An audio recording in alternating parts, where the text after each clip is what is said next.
오늘 하나님 말씀은 누가복음 2장 7절 말씀입니다.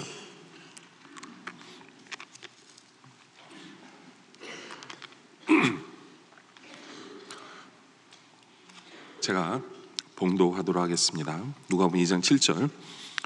첫 알을 낳아 강보에 싸서 구유에 누였으니 이는 여관에 있을 곳이 없음이로라.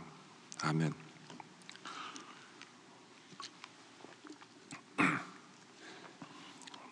갈라디아서 4장 4절에 보면 때가 참에 하나님이 그 아들을 보내사 여자에게서 나게 하시고 율법 아래서 나게 하셨다라고 말씀합니다. 그러니까 아무 때나 예수를 보내신 게 아니에요. 우리 하나님께서는 요 때에 예수님이 오셔야 되겠다, 그 정확한 때가 있으셨어요. 그러니까 다시 말해서 이 때에만 오셔야만 했어요. 다른 때 오실 수가 없었어요. 이 때에만 오셔야 돼요. 근데 이제 그때 오시려면 문제가 뭐냐면 또 다른 예언이 이루어져야 돼요. 그 예언이 뭐냐? 미가서 5장 2절에 보니까 베들레헴 에브라다에 너는 유다 족속 중에 작을지라도 이스라엘의 다스린 자가 내게서 나올 것이라. 그러니까 이스라엘 다스린 자 예수님이 베들레헴에서 태어나셔야만 해요. 이게 이제 구약의 예언이니까. 그러니까 이때에 예수님이 오셔야 되는데 베들레헴에서 태어나야 돼요. 그러려면 마리아와 요셉이 애를 낳을 때 어디에 있어야 돼요? 베들레헴에 있어야 되는 거예요. 베들레헴에. 그래서 하나님께서는 마리아와 요셉이 베들레헴에서 애를 낳게 하기 위해서 황제의 마음을 움직입니다. 황제의 마음을, 로마 황제의 마음을. 그래서 누가복음 2장 1절에 보니까 그때 가이사 아구스도가 영을 내려 천하로 다 호적하라 하였으니, 여기 보면 가이사 아구스도는 로마 황제 아우구스투스로 일컫는 말이에요. 이 사람은 BC 63년에 태어나서 BC 31년부터 AD 14년까지 로마를 통치한 사람입니다. 근데 이 사람은 마리아와 요셉을 베들레헴으로 보내려고 이 사람이 한 건 아니에요. 이 사람이 왜 호적하라고 명령을 했냐면 세금을 제대로 잘 거두려고, 자기 때에 세금을 제대로 한번 걷어보려고 처음으로 실시한 거예요. 처음으로. 그래서 이 호적은 구레노가 수리아 총독이 되었을 때 처음 한 것이라. 그렇죠? 근데 이 사람은 자기 생각에 세금을 잘 거두려고 이 행동을 한 거지만 하나님은 이 일을 하게 만드신 이유는 뭐냐면 요셉과 마리아를 베들레헴으로 보내기 위해서 황제에게 이 일을 시행하도록 한 거죠. 그렇죠? 그래서 2장 3절에 모든 사람이 호적하러 각각 고향으로 돌아가매 요셉도 다윗의 집 족속이므로 갈릴리 나사렛 동네에서 유대를 향하여 베들레헴이라는 다윗의 동네로 갑니다. 그죠? 그러니까 하나님이 하신 거예요. 하나님이 베들레헴에서 마리아와 요셉이 아기를 낳아야만 하기 때문에 그 당시에 제일 큰 제국의 황제의 마음을 움직이셔서 하나님께서는 이 역사를 하신 거예요. 그러니까 하나님의 역사 속에 임재하심이 이 예수님의 탄생에는 이게 보여져요. 하나님의 그 역사를 다스리심이 이 예수님의 탄생에 보여지죠. 그렇죠. 그리고는 이제 2장 8절로 가면 목자들에게 천사가 나오죠. 그렇죠. 그 지역의 목자들이 밤에 밖에서 자기 양떼를 지키는데요, 주의 사자가, 천사가 곁에 서고 주의 영광이 그들을 두루 비추며 크게 무서워하는지라. 천사가 이르되 무서워하지 말라. 보라, 내가 온 백성에 미칠 큰 기쁨의 좋은 소식을 너에게 전하노라. 천사 한 명이 목자들한테 주님이 나실 거라고 얘기를 해요. 그래서 오늘 다윗의 동네에 너희 위하여 구주가 나셨으니 곧 그리스도 주시니라. 주님이 나신다라고 얘기를 해요. 여기까지는 그냥 잔잔한 스토리 같아요. 근데 이 얘기를 끝나고 나서 13절에 호련히 수많은 천군이, 그거는 수천 명의 천사들이, 그 천사들과 하나님을 찬송합니다. 하늘이 열리는 거예요. 하늘이 열리면서 지극히 높은 곳은 하나님께 영광이요 땅에서는 하나님 기뻐하시는 사람들 중에 평화로다. 그러니까 예수님이 탄생하시는 이 이 역사적인 사건 앞에서 하늘이 열리고 하늘에서 난리가 난 거예요. 난리가 날 수밖에 없죠. 하나님이 이 땅에 오시는데 어떻게 가만히 있어요? 하늘이 열리고 천군과 천사들이 찬양하고 난리가 난 거예요. 그 장면을 우리에게 보여주는 거예요. 보세요. 하나님이 역사를 움직이셔서, 황제의 마음을 움직이셔서 요셉과 마리아를 베들레헴으로 인도합니다. 하늘이 열리며 천군과 천사가 찬양을 하면서 예수님이 탄생을 해요. 여러분들, 이 정도 되는 분위기면요, 이 정도 되는 분위기면 정말 그 탄생의 자리는 엄청나야 돼요. 그렇지 않아요? 근데 막상 탄생의 자리에 딱 가보니까 뭐가 있어요? 말구유가 있는 거예요. 그리고 거기에 예수, 아기가 누워 있는 거예요. 솔직히 마리아도 실망했을 것 같아요. 천사한테 메시아가 자기의 몸을 통해서 나온다는 얘기를 들었으니까 얼마나 기대할까요? 정말 얼마나 대단한 장소에서 태어날 걸 기대했을까요? 근데 뜻밖의 베들레헴에 갔는데 여관에 자리도 없대. 방도 없대요. 2장 7절에 보니까 처다대나 강보에 서서 구유에 누웠으니 이는 여관에 있을 곳이 없어요. 여관에 있을 곳이 없어요. 이해가 되겠어요? 아니, 지금 보세요. 황제의 마음을 움직이신 하나님이, 아니, 여관집 주인 마음 하나 못 움직이셨을까요? 근데 구유에 낳게 하신 거예요. 이건요, 하나님의 뜻이 담겨 있는 거예요.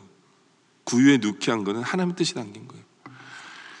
정말 하늘이 열리고 하늘에서 잔치가 나고 찬양이 나고 하는 그런 엄청난 상황 속에서 예수님은 구유에 누워 계셨어요. 솔직히 말하면 인간적으로 볼 때는 맥센스 하지 않아. 이런 그 시츄에이션이야. 근데 주님이 그 시나리오를 만드신 거예요. 구유 위에 누우신 아기.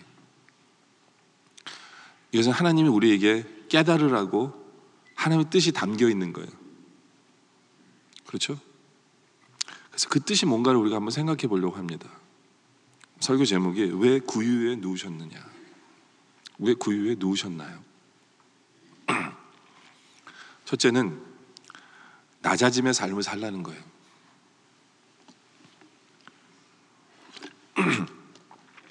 upward mobility라는 말이 있어요. 이 말은 무슨 말이냐면요, 사람들은 자꾸 올라가는 거에만 초점을 두고 살아요. 특히 이 세상 사람들은. 그래서 우리가 내려가고 줄어들고 하는 이런 말만 나와도 과민해져 있어요. 싫어해요. 네. 그래서 영어로 말하면 demotion, losing, dying 뭐 이런 거 있죠. 잃어버리고 뭐 이렇게 내려가는 거 하여튼 죽는 것처럼 생각해요. 너무너무 싫어해요. 그러면 우리 혈압이 올라가고요, 내려가는 것만 생각해도, 줄어드는 것만 생각해도 이야기하기도 싫어해요. 그냥 우리는 커지고 잘 되고 승리하는 것만, 이런 것만 이야기하고 싶어요. 네? 그래서 줄어들고 이러면 우리는 너 잘못 살았어 뭐 이렇게 얘기합니다. 잘못 살았어. 네? 그러니까 그런 시대 속에 살아가요. 그러다 보니까 우리는 왜 하필이면 구유 위에 누우셨지? 근데 우리는 정말 예수님이 왜 구유에 누우셨느냐? 우리 보러 본받으라는 거예요. 높아지려고 하는 이 시대 속에서 진정한 성도가 되려면, 진정으로 예수님을 닮은 성도가 되려면, 진정으로 예수님을 따르는 성도가 되려면 우리는 그것을 통해서 배워야 된다는 거예요. 그것을 통해서 그 주님의 마음을 우리는 배워야 돼요.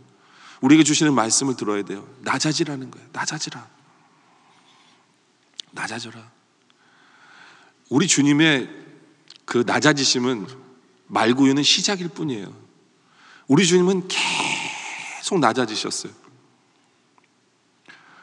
계속 낮아질 수밖에 없죠. 왜냐하면 우리 주님은 더 이상 올라갈 수 없는 곳에 계셨어요.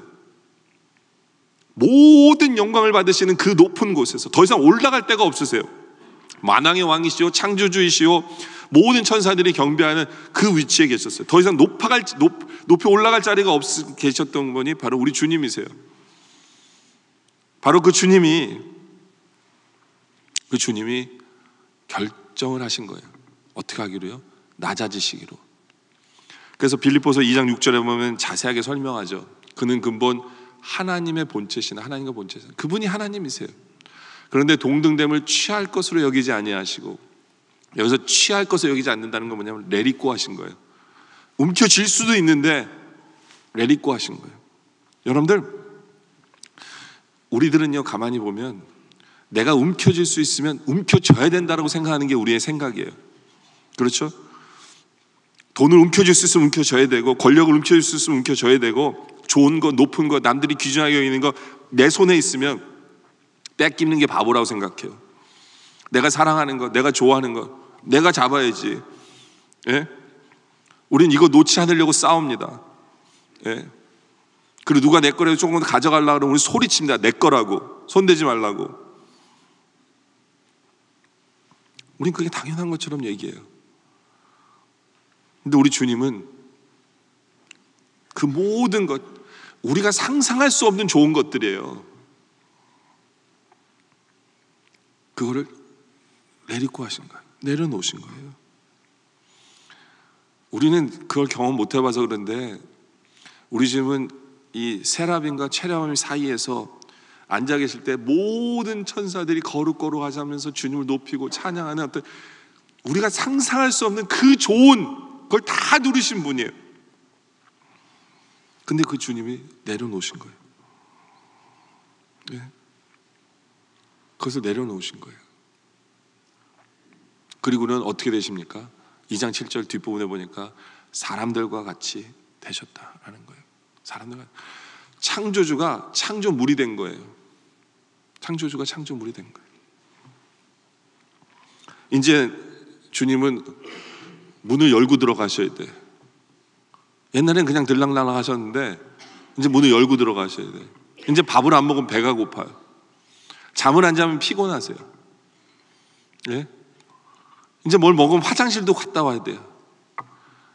얼마나 귀찮으셨을까. 한 번도 안 해보신 분이 그거 하려면, 그렇지 않아요?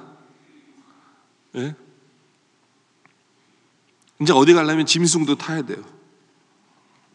예? 정말 이 창조주와 창조물은요, 이거는 어떤 엄청난 천지차이예요. 인간과 개미는 같은 창조물이에요. 이건 차이가 별로 안 나요. 어떤 면에 있어서. 창조주가 창조물이 되었다는 건 이건 비교가 될 수 없는 그런 낮아짐이에요. 근데 그냥 인간이 되셔도 좋은데, 인간으로 태어나셨으면 좀 부자로 태어나시면 얼마나 좋아요. 근데 어떻게 하십니까? 오히려 자기를 비워 종의 형체를 가져 더 낮아짐이에요. 여러분 잘 들어보면 제가 7단계의 낮아짐을 얘기하는데요, 계속 낮아지세요. 종의 형체를, 자기를 비워서 종의 형체를 가지세요. 그 무슨 얘기예요? 부자가 돼도 되는데 이제 부자가 아니에요. 가난하게 태어나셨어요. 가난한 것도 좋은데 그 가난한 자리에서 주님은 계속 섬기려고만 해요. 자꾸 섬기려고만 하는 거예요. 종의 자리에 서시려고 하는 거예요. 그러니까 예수님의 식구들도 솔직히 좀 불만이었을 거예요. 아니, 우리 집에 엄마 말 들으면 얘가 메시아라는데 메시아 같지가 않는 거예요. 집이 잘 풀리지도 않고 돈도 없지. 돈도 없는데 예수님 보면 자꾸 섬김의 자리에서 자꾸 누구한테 뭐 섬기려고만 하는 거예요. 섬기려고 하는 거예요. 종의 일을 하는 거예요. 자꾸 남의 발을 씻기시고 병을 고치고 먹이시고, 악한 인간들, 완악한 인간들, 교만한 인간들, 그들의 종이 되시려고 하는 거예요. 자꾸 이해가 안 되죠. 식구들도 이해가 안 되죠. 예전에 우리 어머님이 저한테 하신 명언이 하나가 있으세요. 뭐라고 그랬냐면, 지호야, 누가 너한테 착하다고 하면 너 바보란 얘기다. 저한테 그러셨어요.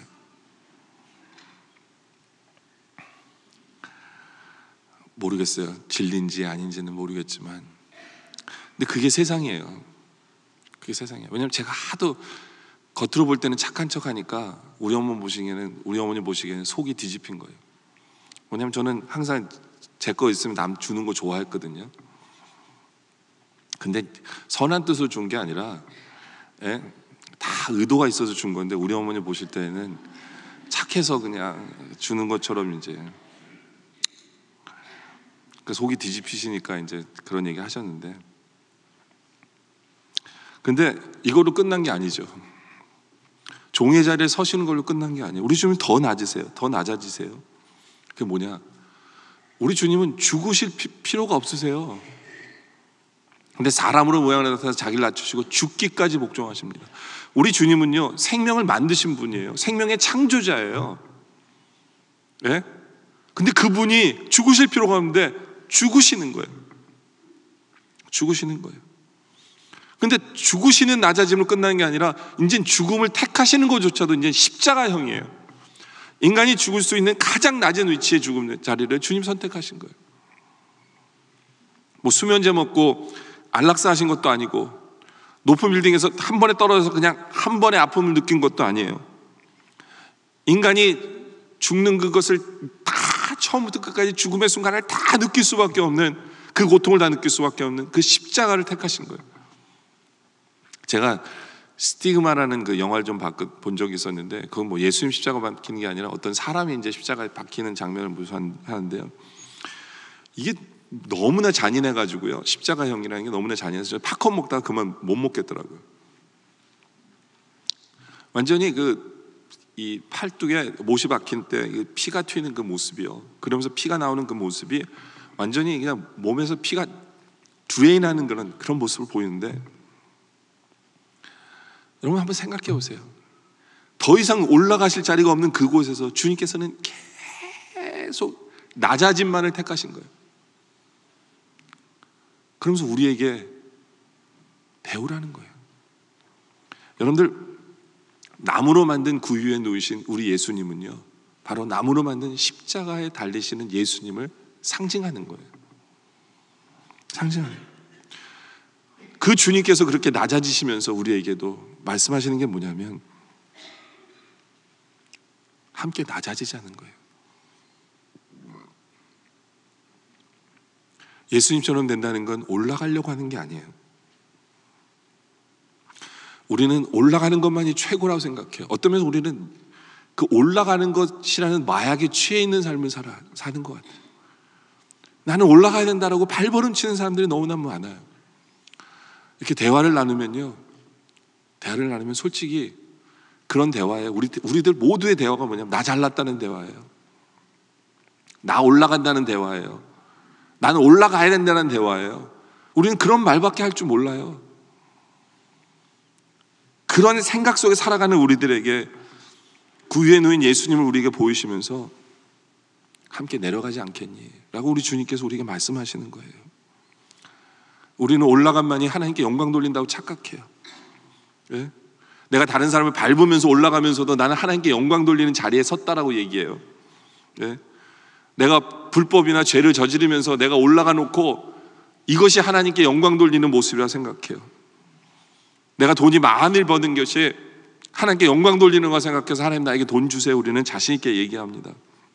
우리는 종보다 주인 되는 것이 하나님께 영광 돌리는 자리라고 생각해서 주님 저는 종이 아니라 주인 되야만 합니다라고 우리는 자신 있게 주님께 얘기해요. 그런 생각 속에 있는 우리들에게 주님께서 낮아지지 않겠니 나와 함께. 우리에게 이 말씀 지금도 하고 계세요. 같이 낮아지자고. 여러분들 사무엘상에 보면요, 자기가 높아지려고 노력하는 인간 두 명이 나와요. 엘리 대제사장. 솔직히 엘리 대제사장은 자기가 높아지려고 하지 않고 자기 자식들이 높아지려고 만든 사람이에요. 그리고 또 한 인물이 누구냐면 사울 왕이에요. 자기 권력을 계속 높은 자리에 유지하기 위해서 애쓰는 이 두 인간 사이에 소 한 마리가 등장합니다. 그 두 전체 사무엘상 스토리 사이에 소 한 마리가 등장해요. 소 한 마리가. 그래서 우리에게 보여주는 게 뭐냐면 소보다 못한 인간들을 보여줘요. 우리는 알잖아요. 엘리는 그렇게 게으른 대제사장이에요. 근데 자기 자식들이 그 죄 짓는데도 그냥 그 위치에서 내버려둬요. 결국에는 어떻게 합니까? 이 엘리 대제사장 때문에 법궤를 뺏기죠. 법궤를 뺏겨요. 근데 법궤를 뺏기니까 이제 그 블레셋 사람들이 법궤를 뺏어서 어떻게 합니까? 자기들의 신상들이 있는 신상이 새로 나온 물건이 아닙니다, 여러분들. 예? 명품을 너무 좋아하시면 막 근데 신상도 그렇게 들지 먼저 신을 이렇게 조각한 상들 거기다가 이렇게 법궤를 넣어놨는데 그 다음날 아침에 일어나 보니까 이 신상들이 다 그 법궤 앞에 꼬꾸라져 가지고는 머리들이 댕강댕강 딸린 거예요. 손이랑. 그러니까 블레셋 사람들 그걸 보고 놀란 거예요. 아, 이 법궤가 이렇게 한 건가? 근데 헷갈리잖아. 이게 법궤가 진짜 이렇게 할 수 있을까? 근데 또 그 마을에 종양이 생겨서 피부병이 생겨서 사람들이 난리가 난 거예요. 그러니까 이 사람들이 이 법궤 때문인지 아닌지를 확인하고 싶어서 어떻게 했냐면 아기를 낳은 지 얼마 안 되는 어미 소를 법궤 있는 수레에다가 묶어 놓은 거예요. 그리고 아기 소를 여기다 둔 거예요. 그러면서 이 어미 소가 도대체 어느 쪽으로 가는지를 본 거예요. 이 어미 소가 자기 아기 소한테 가면 이건 당연한 거잖아요.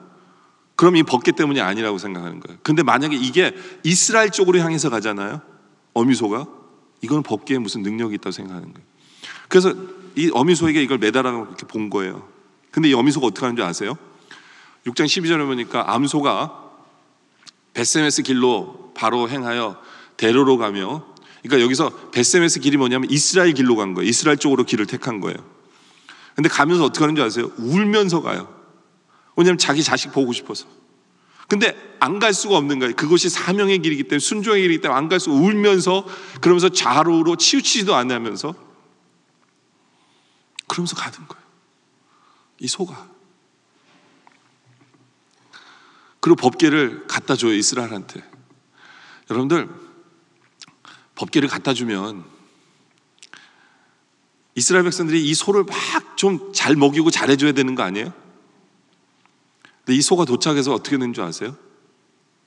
14절에 보니까 수레가 벳세메스 사람 여호수아의 밭 큰 돌 있는 곳에 이르러 선지라 무리가 수레 나무를요 패가지고 그 염소들 암소들을 번제물로 여호와께 드렸어요. 죽은 거예요. 죽인 거예요. 이 소가 한 것은 순종밖에 없었어요. 헌신밖에 없었어요. 자기 자식 내버려 두고 주의 길을 걸어갔어요. 근데 결국에는 그 삶이 뭐였냐면 죽음이었어요. 하나님께 드리는 그 삶을 살았어요. 이게 소의 스토리예요. 근데 그 다음엔 사울 왕의 얘기가 나오죠. 사울 왕은 지 왕권 지키려고, 자기 높아지려고, 다윗을 죽이려고 하고, 하나님 선지자 말도 안 듣고, 이게 사울 왕이에요. 저는 제가 신학교 다닐 때 제가 이 말씀을 묵상하면서 제가 스스로 혼자 결심한 게 있었어요. 그때 되게 저를 멋있게 봤어요. 뭐라고 했냐면 나는 이 소처럼 살아야지. 소처럼 살아야지. 이게 저의 결심이었어요. 저는 지금도 목회하면서 늘 그런 생각을 자주 해요. 뭐냐면 내가 목사로서 목회를 하면서 내 권위를 세우고 목사로서 권위를 세우는 게 교회를 위한 걸까? 아니면 이 소처럼 그냥 나의 길을 걸어가다 결국에는 하나님께 번제물로 바쳐지는 그런 삶을 사는 것이 목사로서의 제대로 된 삶일까? 목회하면서 골백 번도 바꿔요. 이 생각이 머릿속에 왔다 갔다 해요. 그러면서 다시 한 번 더 생각하기를 소처럼 사는 게 맞을 거야. 소처럼 사는 게 맞을 거야. 그리고 제가 그렇게 살고 있는지 모르지만 그런 생각은 하며 살아요. 그런 생각하며 삽니다. 근데 여러분들 왜 이런 생각들이 힘든 줄 아세요? 왜냐면 자꾸 높아지고 싶어서 하는 생각 때문에 그래요. 그래도 목사가 권위가 있어야지, 파워가 있어야지 교회가 서지. 예? 목사가 나약하면 어떻게 해? 왜냐면 세상의 생각이 그거거든요. 그러면서도 낮아져야지 하면서도 쉽지가 않아요. 쉽지가 않아요. 그러나 우리 주님 우리에게 분명히 얘기하세요. 낮아지라고. 낮아지라고. 주님의 낮아짐을 본받으라고. 그리고 우리 주님께서는 그렇게 낮아지셨어요. 그러니까 낮아짐으로 끝나는 게 아니라 주님께서 어떻게 하십니까? 하나님께서 어떻게 하냐? 빌립보서 2장 9절에 이러므로 하나님이 지극히 높여 그를 지극히 높이십니다.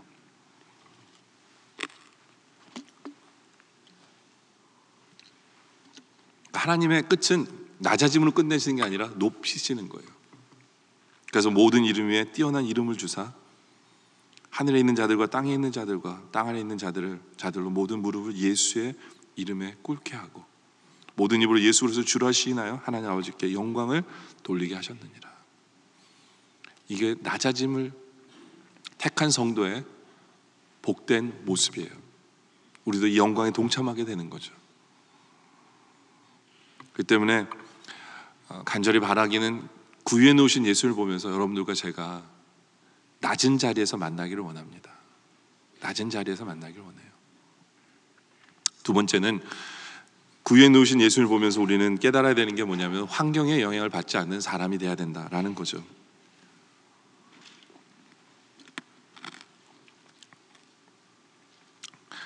여러분, 보통 사람들은 환경에 영향을 받으며 살아갑니다. 그렇죠? 그리고 모든 일을 그 환경 속에서 잘된 일인지 모르면서도 그 환경 속에서 판단하며 살아가요. 그 한국의 근대사를 보면 경부 고속도로 공사 처음 했을 때 그 야당 지도자들이 반대하고 난리 났었죠. 이 고속도로 지으면 제2의 만리장성돼서 이 나라가 망한다 막 이래가지고 난리 나서 대학생들도 데모하고 난리 났었대요. 근데 지금은 그거 없었으면 큰일 날 뻔했죠, 그죠? 그러니까 환경에 의해서 뭣도 모르면서 우리는 옳고 그른다고 얘기를 참 많이 해요. 환경에 의해서. 제가 볼티모어 살 때 어떤 한 장로님은 그 집에 가면 신발이 수백 켤레가 있어요. 전 신발 장사하는 분인 줄 알았어요. 근데 이분은 눈에 띄는 신발만 있으면 집에 사와요. 그래서 왜 그러냐 물어봤어요. 그랬더니 일제시대 때 아버님이 일본에 왔다 갔다 하면서 신발을 사다 주셨대요. 그 신발 사다 주니까 좋아가지고 신발 신고 막 뛰잖아요. 그럼 할아버지가 너 그 신발 얼마나 비싼 신발인데 그 신고 난리냐고, 벗으라고. 그래서 신발만 사다 놓고 신지도 않았대. 그때부터는 이분은 신발만 보면 사고 싶은 생각으로, 그래서 그 신발을 모으는 거예요. 그러니까 환경에 지배를 받는 거예요, 사람은. 그 환경, 어떤 환경에 의해서. 근데 여러분들, 구유 위에서 태어난 사람은요, 처절하게 가난한 삶을 사는 거예요. 근데 좋은 게 있어요. 뭐가 좋은 줄 아세요? 모든 게 다 귀하고 좋아요. 모든 게 다 감사해. 네? 그리고 무엇보다도요, 옮겨 다니기가 너무너무 좋아요. 예수님의 가족들이 그랬을 거예요. 태어나자마자 애굽으로 가래. 신속하게 갈 수 있어요. 하나도 없어, 가진 게 없어요. 동방박사들이 준 것만 챙겨가면 돼. 하나도 힘들지 않아요. 그리고 애굽 가서도 살만했을 거예요. 예전에 황금도 없었는데 그 황금 가지고 쓰면서 애굽에 살았으니까 얼마나 살만했을까, 얼마나 감사했을까요? 그렇죠? 저희 집이 200불 들고 미국에 왔는데 미국 너무 좋더라고요. 네? 아파트에 사는데 내 집 같고요. 네? 너무 좋더라고요. 일할 게 너무너무 많아서 좋더라고요. 아무것도 없으니까 다 좋아 보이고 다 감사해요. 네? 환경에 영향을 받을 게 없어요. 이 사도 바울 같은 경우에도 보면 환경에 영향을 받지 않은 사람이에요. 사도 바울이 이런 얘기하죠. 빌립보서 4장 11절에 내가 궁핍함으로 말하는 게 아니래. 사실은 사도 바울은 뭐예요? 가난해요. 가난하지만 내가 그래서 얘기하는 거 아니야, 이런 얘기하는 거예요. 그러니까 가난한 사람이에요. 가난해요. 근데 어떤 형편인지 나는 가난하기 때문에 자족하길 배운 거예요. 뭐예요? 어느 환경이든 난 만족한다는 거예요. 감사하다는 거예요. 그게 자족이거든요. 그래서 나는 비천에 처할 줄도 알고 풍부에 처할 줄도 알아. 모든 일 곧 배부름과 배고픔과 풍부와 궁핍에도 처할 줄 아는 일체의 비결을 배웠노라. 가난하다 보니까 예? 모든 비결, 모든 환경 속에서 영향을 받지 않는다는 얘기예요. 근데 좋은 게 뭐냐면 내가 어떤 걸 갖게 되잖아요. 그러면 하나님이 왜 나에게 이런 환경을 주셨지? 라는 생각을 하게 되고 그것에 제대로 된 해석이 나와요. 제대로 된 해석이. 사도 바울 같은 경우에도 힘든 일일지라도 제대로 된 해석이 나와요. 빌립보서 1장 12절에 보면 사도 바울이 그런 얘기예요. 형제들아, 내가 다한 일이 도리어 복음 전함에 진전이 된 줄을 너희가 알기를 원하노라. 이게 뭐냐면 사도 바울이 감옥에 간 게 복음 전파의 최고였다는 얘기예요. 왜냐하면 이러므로 나의 매임이 그리스도 안에서 모든 시위대왕과 그 밖에 모든 사람에게 나타났다는 거예요. 여러분들, 로마 시대예요. 아이들한테 너 뭐 되고 싶니? 그러면 하나같이 애들이 나 시위대 되고 싶어요. 이게 애들의 꿈이에요. 왜냐하면 이 시위대가 되려면 좋은 집안 가문과 그리고 건강해야 되고요, 사운드 잘해야 되고, 그리고 이 시위대에 들어가면 페이도 좋을 뿐만 아니라 이 시위대가 황제 제족이에요. 그러니까 황제가 안 좋잖아요. 그러면 시위대에 있는 사람이 반역해가지고 다 황제가 되는 거예요. 그러니까 이 시위대는 정말 엄청난 힘과 권력을 갖고 있어요. 그 당시에 시위대가 약 9천 명에서 많으면 13,000명 정도 되는데 누구나가 다 되고 싶은 데가 시위대예요. 그런데 사도 바울이 이게 종교로 잡힌 사람이거든요. 종교로 잡혀온 사람이다 보니까 사도 바울을 시위대가 지켜요. 근데 어떻게 지키냐면 사도 바울 한 사람 두고 앞에 2명, 뒤에 2명이 시위대 4명이 사도 바울을 24시간 지켜요. 24시간. 근데 4명이 24시간 지키는 게 아니라 4번 교대를 해요. 6시간씩 지켜. 그러니까 16명이 돌아가면서 사도 바울을 지키는 거예요. 그러니까 사도 바울이 그 4명 속에 있으면서 가만히 있었겠어요? 사도 바울이 계속 복음 전했겠죠? 그러니까 그 16명은 싫으나 좋으나 그 얘기 듣고 있어야 돼. 그러니까 사도 바울은 귀한 거예요. 너무 좋은 거예요. 사도 바울이 언제 이렇게 높은 사람들, 귀족 가문의 아들들을 만날 수 있겠어요? 이 중에 황제가 나올 수도 있는데 사도 바울은 신이 난 거예요. 사도 바울은 가진 거 아무것도 없는데 그 상황 속에서 하나님께 주신 이 시츄에이션이 너무 감사한 거예요. 너무 좋은 거예요.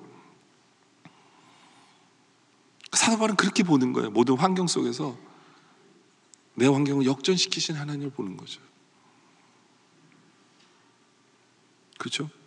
사도 바울은 로마에서 제일 처음으로 예수의 이름으로 그 재판을 받은 사람이에요. 로마에서요. 근데 2년 동안 재판받았거든요. 근데 예수에 대해서 사람들이 모르잖아요. 그러니까 재판하는 원로들이 예수에 대해서 스타디한 게 2년이에요. 그러니까 사도 바울이 재판받는 동안에 그들은 공부해야 돼. 예수가 누군지 하나의 재판을 할 거 아니에요.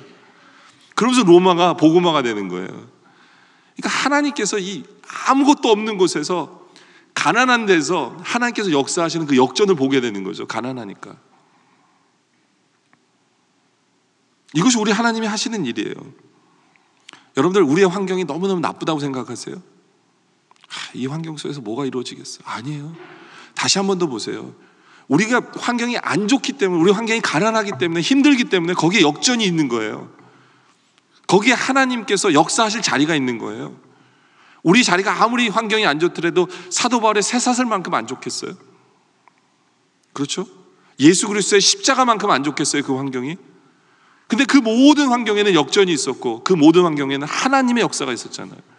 하나님의 섭리가 있었잖아요. 하나님의 함께 하심이 있었잖아요. 그렇잖아요? 하나님이 허락하시는 그 환경은 이유가 있는 거예요. 여러분들, 목자들은 불러놓고 말구유를 보여줬잖아요. 목자들이 실망했을까요? 아니에요. 목자들은 실망 안 했어요. 말구유인 줄 알고 갔어요. 목자들은. 누가복음 2장 16절에 보면 빨리 가서 마리아와 요셉과 구유에 누인 아기를 찾자 그랬어요. 천사가 구유에 누인 것이 증거가 된다고 해서 이들은 알고 간 거예요. 근데 왜 이들은 더 힘있게 간 줄 아세요? 만약에 왕궁에 있었다면 이들은 안 갔을 거예요. 겁나서. 말구에 있다니까 자기들과 동질감을 느낀 거예요. 메시아가 나는데, 만왕의 왕이 나시는데 이분이 구유에서 나? 우리에게도 희망이 있다는 거예요. 이것이 구유가 상징적으로 우리에게 보여주는 거예요. 그렇죠? 가난한 자들에게 희망을 주는 거예요. 어떤 환경에 있든지 간에 거기에는 희망이 있고 소망이 있고 그걸로 끝나는 게 아니라는 것을 목자들에게 보여주는 거예요. 그것이 우리에게도 나타내 보여주는 거예요. 성경이 참 재밌는 게 뭐냐면, 여러분들, 동방박사들은 가난한 사람들이 아니에요. 그죠? 부자들이에요. 그러니까 말구유를 안 보여줬어요. 왜냐하면 동질감을 느낀 필요가 없으니까. 그래서 동방박사들 어디로 찾아가요? 마태복음 2장 11절에 보니까 집에 찾아가잖아요. 집에 찾아간 거예요. 네, 웬만큼 환경이 된 데 간 거예요. 왜냐하면 구유랑은 이들이 상관이 없는 거예요. 동방박사들은. 그러니까 하나님께서는 이 환경을 사용하셔서 주의 역사를 위해서 사용하시는 분이에요. 우리가 어떤 환경이든지 간에. 예전에 제가 전도사 시절에 저는 델라웨어의 윌밍턴에 있는 교회 전도사였거든요. 근데 어느 청년이 예수 믿은 지 얼마 안 되는 청년이 저한테 와서 그런 얘기를 하는 거예요. 목사님, 내 친구한테 교회 가자고 그랬더니 제 친구가 그러더래요. 야, 너처럼 술 많이 마시는 사람이 교회 가도 되냐? 이런 얘기를 하더래요. 그래서 목사님 제가 어떻게 했으면 좋겠어요? 그랬어요. 전도사님 어떻게 했으면 좋겠어요? 그래서 제가 그랬어요. 아마도 지금 그 친구 생각에는 교회 다니는 사람은 술 마시면 안 돼라고 생각하는 것 같다고. 그러니까 술을 끊으면 저 사람이 교회 나올 것 같다고. 한번 술 끊기로 한번 결단 한번 해보라고. 그랬더니 힘든데 뭐 이러더니 가시더라고. 근데 몇 주 후에 그 형제가 자기 친구를 데리고 교회 온 거예요. 그래서 어떻게 데리고 왔어요? 그랬더니 제가 술을 끊었대. 술 끊은 지 며칠 안 된대요. 술 끊은 지 며칠 안 된대. 근데 술을 안 먹으니까 이 친구가 너 왜 안 먹어? 그래서 나 교회 다니잖아. 이제 다 안 먹어. 했더니 변했다고. 얘가 예수 믿으니 변했다고? 같이 나온 거래요. 그래서 이 사람이 나한테 그러더라고요. 목사님, 근데 아직도요, 전 고기나 땅콩 보면 맥주가 생각은 나요. 네, 그래도 지금은 끊었어요. 그러면서 너무 기뻐하는 거예요. 자기 때문에 자기가 한 사람을 전도했다는 걸 너무 기뻐하는 거예요. 제가 그분을 이렇게 생각해 보면 그런 생각을 해요. 이런 익스큐즈 하는 사람들 많아요. 목사님, 제가 교회 다니면서요, 술을 안 먹으면 사람들과 친해질 수가 없어요. 전도하기 위해서라도요, 술 좀 먹어야 돼요. 이런 분들 가끔 제가 만나거든요. 그 무슨 얘기냐면 우리는 환경을 익스큐즈로 얘기해요. 근데요, 하나님께서 우리에게 주신 환경은 익스큐즈 하라고 주신 환경이 아니에요. 그 환경 속에서 우리의 신앙을 지키라고 주신 거예요. 그 환경 속에서 역전케 하시는 하나님을 믿기에 우리는 우리가 가야 될 길을 걸어가는 것. 그것이 우리 할 일이에요. 그것이 우리 할 일입니다. 뭐 세상 사람들이 하는 대로 그대로 따라가면서 어떤 일이 벌어지면 그건 하나님이 하신 게 아니잖아요. 거기에 무슨 역전이에요. 그렇잖아요. 그건 세상 사람들의 길이에요. 우리는 그 길을 쫓아가는 게 아니에요. 우리는 하나님의 방법을 쫓아가요. 하나님의 식을 쫓아가요. 하나님 원하시는 옳은 길을 가면서 그 환경 속에 서 있을 때 역전시키시는 하나님을 보게 되는 거죠. 그럴 때 거기에 하나님의 역사가 있어요. 그러니까 환경에 얽매여 있는 우리들이 되지 마시기 바랍니다. 세 번째는요, 가난한 자들을 제대로 돕기 위해서 제대로 도우라고 우리를 가난하게 하시는 거예요. 세상에는 세 종류의 가난한 사람들이 있습니다. 세 종류의. 그냥 지지리도 돈이 안 따라와요. 그냥 가난한 거예요. 열심히 사는데도 돈이 안 모아져. 그런 사람이 있고요. 이 사람은 참 그냥 힘든 인생을 사는 거죠. 두 번째는 자기가 가난을 택해요. 그리고 자기 스스로는 행복한 가난한 사람이라고 얘기해요. 철학자들이나 어떤 종교적인 이념 때문에 가난을 택하는 사람들 있잖아요. 그렇죠? 그 유명한 그 알렉산더 대제 때 디오게네스라는 이 거지는, 이 철학자는 너무너무 행복하다고 사는 사람인데 어느 알렉산더 대제가 찾아왔어요. 와서 네 소원이 뭐냐 그랬더니 당신이 내 지금 햇빛을 가리고 있는데 비켜주는 게 내 소원이라고.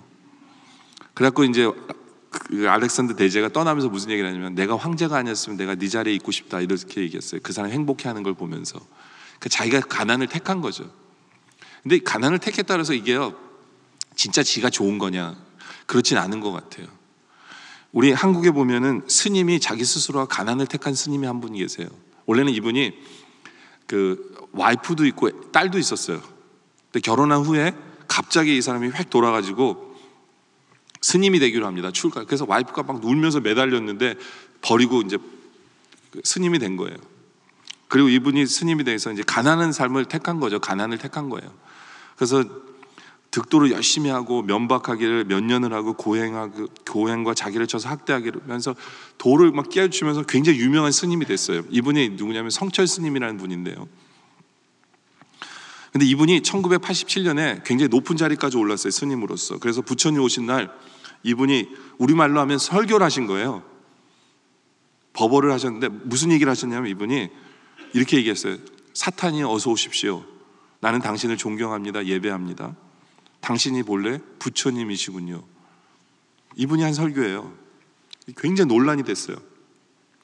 뭐냐면 본인이 사탄을 예배하는데 사탄이 부처라고 얘기한 거잖아요. 그래서 굉장히 논란이 됐는데 하여튼 이분이 하도 유명한 사람이니까 뭐 이 사람 가지고 뭐라고는 안 그랬어요. 근데 이분이 80년 동안 이제 이 일을 하고 이제 죽으면서 유언을 남겼는데 이분이 남긴 유언이 그거예요. 내가 80년 동안 포교한 것이 헛것이로구나. 우리는 구원이 없다. 죄값을 해결할 자가 없기 때문이다. 이분의 유언이에요. 그리고 이분이 자기 딸한테 남긴 유언이 뭐냐면 내가 딸과 54년간 단절하며 살았는데 딸 아내가 잘못했다. 내 인생을 잘못 선택했다. 나는 지옥에 간다. 이게 그의 마지막 말이었어요. 스스로 가난을 선택하며 자기 스스로는 행복하게 살았는 줄 알았지만 결국에는 허무함밖에 없었던 거죠. 허무함밖에 없어요. 자기 스스로의 고백이에요. 근데 세 번째 종류의 사람은 뭐냐면 바로 우리들이 돼야 되는데 그게 뭐냐면 가난을 위해서 파송된 자예요. 그것이 우리들이어야 돼요. 우리 예수님께서 가난한 자들을 위해서 파송을 받은 분이에요. 하늘로. 하늘의 소명을 안고 그분은 가난한 자가 되셨어요. 왜요? 가난한 자들을 위해서 오셨기 때문에 가난한 자가 되셔야만 해요. 그러니까 우리 예수님 보시는 가난한 자는 누구냐면 우리 모두가 다 가난한 자예요. 우리 모두가. 하나님 없으면 살 수 없는 가난한 자들이 우리 모두예요. 우리를 위해서 가난한 자로 오신 거예요. 그래서 가난한 자리에 서신 거예요. 그러면서 사역을 감당하신 거죠. 여러분도 우리도 마찬가지예요. 우리도 주님과 같아야 돼요. 제가 여러분들에게 굳이 뭐 돈 없는 거지가 됩시다 이런 게 아니라요. 누가복음은 약간 좀 돈 없는 거지 쪽으로 얘기하는 것 같아요. 근데 이제 마태복음을 보면 심령이 가난한 자라고 표현하는데 물론 누가복음에 보면 이제 누가복음 6장 20절에 보면 예수께서 눈을 들어 제자들을 보시고 이르시되 너희 가난한 자는 복이 있다. 누가는요 심령이라는 말을 꼭 안 써. 누가는 항상 가난한 자들 편인 것 같아요. 돈 없는 것. 근데 이제 마태는 항상 심령이 가난하다고 꼭 이렇게 표현하는데 중요한 거는 우리도 가난한 자가 돼야 돼요. 가난한 자라는 건 뭐냐면 내가 가진 것을 주는 사람이 가난한 사람이에요. 내 것 줄었으니까 가난한 사람이 된 거잖아요. 우리는 그런 삶을 살아야 되는 거예요. 우리는 그런 삶을 살아야 돼요. 우리 스스로가 가난을 선택하는데 이게 사명이기 때문에 주님께서 우리에게 주신 사명이기 때문에 우리가 그 길을 걸어가는 거죠. 걸어가는 거. 주님이 그렇게 사셨기 때문에. 근데 여러분들 왜 가난해야 되는 줄 아세요? 가난해야만 주님의 영광을 드러내며 살 수 있기 때문에 그래요. 우리 예수님께서 가난한 자가 아니라 돈이 많으신 분이었잖아요. 근데 누굴 도왔잖아요. 그러면 사람들은 저 사람 가진 게 많으니까 도왔나 보다 이렇게 되는 거예요. 아무것도 없는데 주님이 도우시니까 저분의 능력이 보여지는 거예요. 주님의 능력이 나타나고 주의 영광이 보여지면서 저분을 인정하게 되는 거거든요. 여러분들 사도행전 3장 6절에 보면 우리가 아는 구절이 있잖아요. 베드로가 이르되 은과 금은 내게 없거니와 내게 있는 것을 내게 주노니 나사렛 예수 그리스도의 이름으로 일어나 걸으라. 베드로에게 은과 금이 없기 때문에 예수님이 나타난 거예요. 예수님의 영광이 나타난 거예요. 그죠? 마찬가지예요. 내 스스로가 뭔가를 가지고 있다고 해서 내가 가지고 있는 이것으로 내가 사람을 도우면 주님이 안 나타나요. 근데 나는 부족하고 나는 가진 것이 없지만 우리가 다른 사람을 섬길 때 거기에 주님의 영광이 나타나는 것, 그것이 제대로 가난한 사람을 돕는 역할이에요. 그런 삶을 살라고 우리가 가난하길 원하시는 거예요. 그런 삶을 살라고. 자칫 잘못하면 내가 가진 물질로, 내가 가진 능력으로 나를 드러내며 하나님의 영광을 가릴 수 있어요. 주님이 원하시는 건 그게 아니잖아요. 그래서 우리는 가난하게 살아야 돼요. 가난한 삶을 살아야 돼요. 주님 없으면 못 살아야 돼요. 주님만이 드러나야 돼요. 그것이 제대로 다른 사람을 돕는 삶이다 라는 거죠.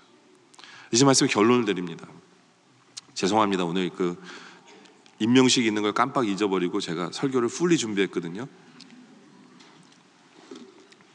저도 목이 아파가지고 준비했으니까 끝까지 할게요.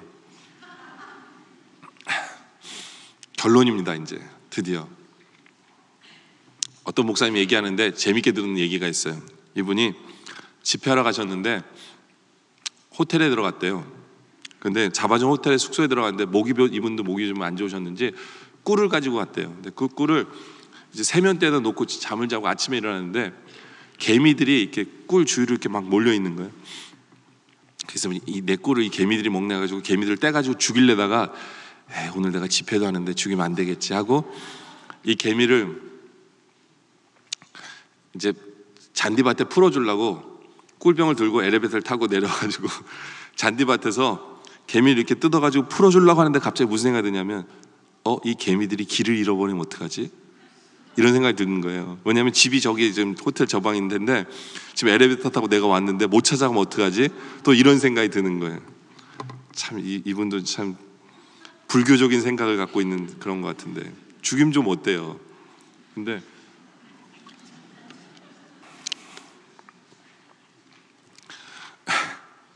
잔인한가요, 제가? 네. 근데 이분이 개미를 놔둘려다가 길 잃어버리면 어떡하나 고민하는데 하나님이 이 목사님한테 딱 그러는 것 같아요. 너나 길 잃어버리지 말라고. 개미는 길 안 잃어버릴 테니까 너나 길 잃어버리지 말라고. 근데 딱 생각해보니까 세상의 짐승들은 길을 안 잃어버리는데 사람만이 길을 잃어버린대요. 사람만이. 맞아요. 다른 짐승들은요 길 찾는 데 도사예요. 근데 문제는 우리 인간들이 길을 잃어버려요. 우리는요 뭐가 좀 있잖아요. 된 줄 알고 길을 잃어버려요. 그러니까 하나님께서 우리에게 가난하라는 얘기예요. 길을 잃어버리지 않기 위해서는 우리는 자꾸 낮아져야 돼요. 우리 스스로가 낮은 길을 택해야 돼요. 그럴 때 우리는 길을 잃어버리지 않아요. 우리는 잘 좋은 환경에 있을 때 우리 길을 안 잃어버리는 게 아니라 오히려 길을 더 잃어버려요. 지금 우리가 있는 그 환경에서 만족하고 감사하면서 주님께서 허락하신 것에 이유가 있다고 생각하면서 바라볼 때 길을 잃어버리지 않아요. 네. 내가 가진 뭔가를 가지고 뭘 도우려고 하면 우린 길을 잃어버려요. 근데 나는 부족하지만, 나는 가난하지만 주님 도와주세요. 주님이 주신 것을 가지고 겸손하게 주의 이름으로 도와줄 때 거기에 우리는 길을 잃어버리지 않아요. 전 이 자리에 우리 성도들 말구유를 바라보면서 거기서 교훈을 얻어서 우리 모두가 다 길을 잃어버리지 아니하고 주님 원하시는 길로 나아가는 우리 모두가 되어지시기를 주님의 이름으로 축원합니다. 기도드리겠습니다.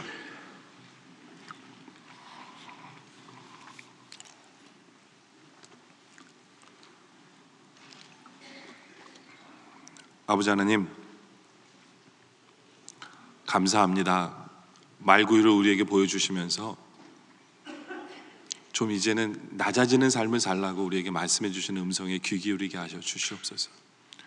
우리가 어떤 환경에 있든지 간에 불만족하지 말고 만족하며 감사하며 그 환경에서 주의 뜻을 바라보며 역정케 하시는 주의 역사를 보게 하여 주시며 내가 가진 것으로 도우려고 하며 나를 드러내려고 하는 그 모습은 없애고 나는 가난하지만 주님의 능력이 나타나고 주의 영광을 나타내는 그렇게 가난한 사람을 제대로 돕는 우리의 모습 되게 하여 주시옵소서.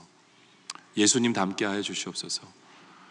예수님을 닮아가려고 하기에 길을 잃지 아니하고 오직 주만 쫓아가는 우리의 모습 되게 하여 주시옵소서. 예수님의 이름으로 기도드립니다. 아멘.